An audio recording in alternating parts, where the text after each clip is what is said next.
Suratnaya akan memberikan materi yang bertema peran pura dalam peningkatan pendidikan karakter. Nah, ini tema yang sangat Bapak Ibu, bagaimana nantinya pura ini tidak hanya sebagai sebatas untuk melaksanakan hubungan kita kepada Ida Sang Hyang Widi, melaksanakan yadnya, namun pura itu kita jadikan sebagai untuk pendidikan daripada khususnya anak-anak generasi muda kita. Oleh sebab itu, Bapak Ibu umat sedharma yang berbahagia, mari Bapak Ibu kami persilakan untuk memberikan materi terkait tentang pendidikan karakter ini. Matur nuwun. Terima kasih.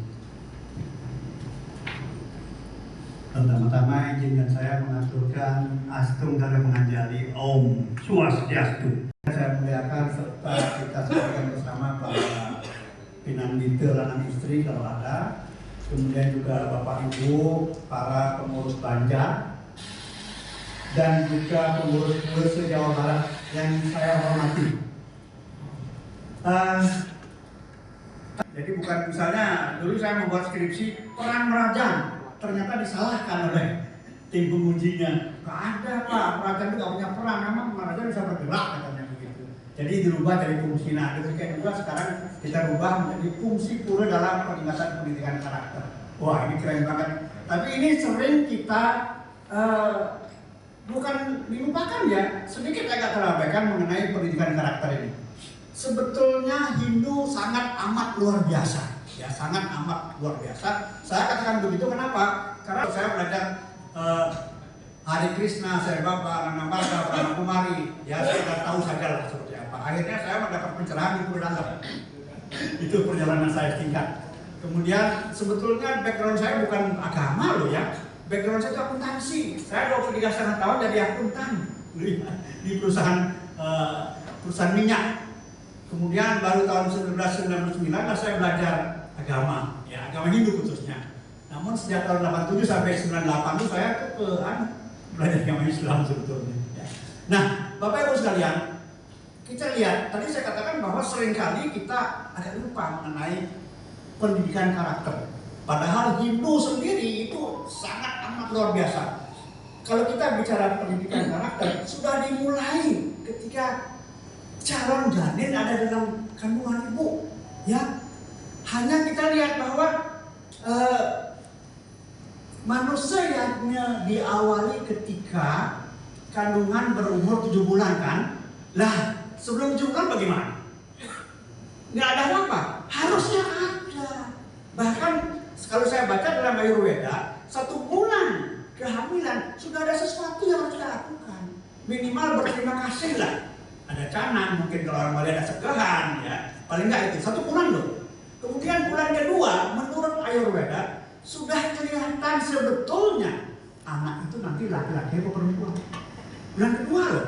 Bulan ketiga dikatakan bahwa yang namanya jantung, ya jantung si calon janin dan jantung sang ibu sudah nyambung.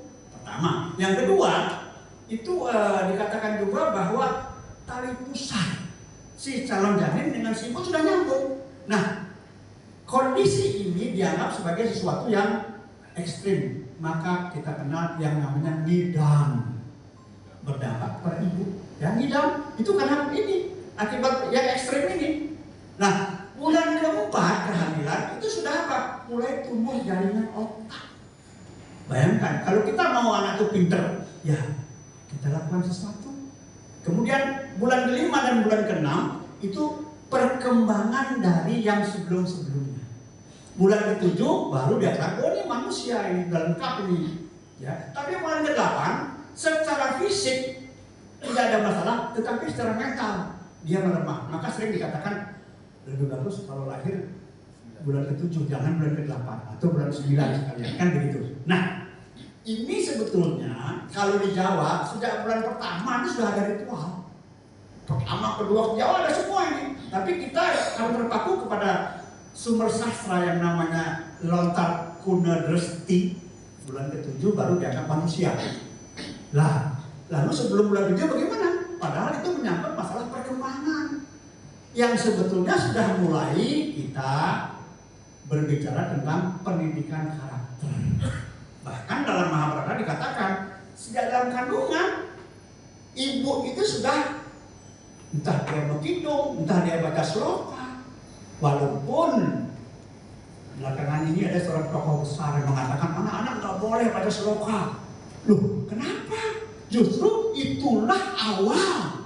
Bayangkan, ya. Jadi setelah lahir 9 bulan, ya, kemudian nanti umur 12 hari kita menentukan nama, mempermaklumkan ke alam sana, namanya si Anu.